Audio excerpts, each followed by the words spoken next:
সময়ের আগে শেষ হয়ে যাচ্ছে সিলিন্ডারের গ্যাস। ভাবছেন এবার হয়তো অতিরিক্ত রান্নার কারণে সময়ের আগেই ফুরিয়ে গিয়েছে গ্যাস। এবার এই ঘটনার কথা শুনলে রীতিমতো অবাক হবেন। পাশাপাশি সচেতন না হলে আপনাকেও পড়তে হতে পারে এমনই সমস্যায়। নতুন ভরা গ্যাস সিলিন্ডার থেকে বেরোচ্ছে জল। অভিযোগ জানাতে পরিস্থিতি সামাল দিতে নতুন সিলিন্ডার দিয়ে উপভোক্তাকে মানানোর চেষ্টা ডিস্ট্রিবিউটরের।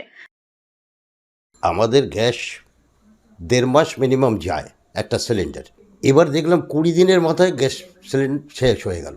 ডেলিভারি ম্যানকে ফোন করেছিলাম, ও এসে ঝাঁকিয়ে বলল এর ভেতরে তো জল আছে। সব অ্যাপ্লিকেশান করার পরে ও অ্যাপ্লিকেশানটা এখানে জমা দিয়ে দেবেন, গ্যাসের দামটা আমরা বাই ক্যাশ আপনাকে দিয়ে দেব। আর এর ভেতরে যে জল থাকতে পারে we have no idea at all. এবং আমি যখন কালকে আমার বন্ধু মহলে আলোচনা করি, সবাই অবাক, ইম্পসিবল, গ্যাসের ভেতরে জল থাকতে পারে না। জানা গিয়েছে নিউ ব্যারাকপুর সত্যেনপল্লী এলাকার বাসিন্দা শ্যামল চৌধুরী গত দিন 20 আগে নতুন একটি গ্যাসের সিলিন্ডার লাগিয়ে তা ব্যবহার শুরু করেন।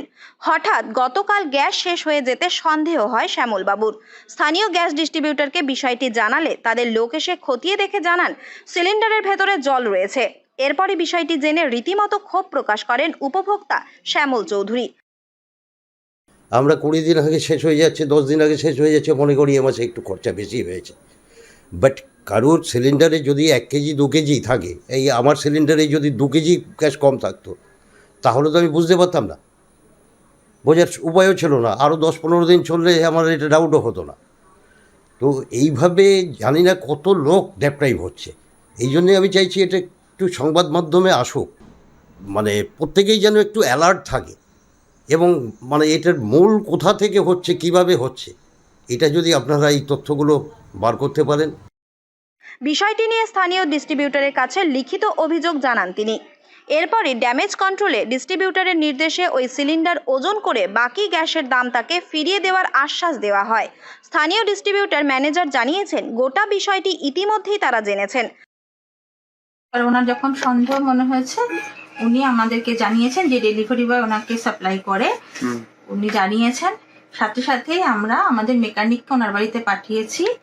মেকানিক গিয়ে ওনার সিলিন্ডার দেখেছেন যে ওখানে কিছুটা সমস্যা আছে, জল ছিল। তো ওনাকে সেটা আমরা বলেছি যে কিভাবে কি প্রসিডিওরে ওটা পাল্টাতে হয়।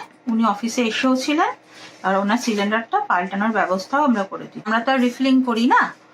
এবারে হচ্ছে যে সিলিন্ডারটা আসে হচ্ছে, এবার কোথায় কি সমস্যা হচ্ছে সেটা আমি সঠিক বলতে পারছি না। এভাবে গ্যাস সিলিন্ডারের মধ্যে জল থাকার বিষয়টি নজরে আসায় ড্যামেজ কন্ট্রোল করা হলেও বহু সময় গ্যাস শেষ হয়ে গিয়েছে ভেবে উপভোক্তারা গ্যাস সিলিন্ডার বদলে নেন। সেক্ষেত্রে উপভোক্তার এই ক্ষতি বর্তমান মূল্য বৃদ্ধির বাজারে কিভাবে মেটানো সম্ভব, তাই গ্যাস সিলিন্ডার বদলানোর সময় বিশেষ সচেতনতা অবলম্বনের পরামর্শ দিচ্ছেন সমস্যায় পড়া উপভোক্তারা।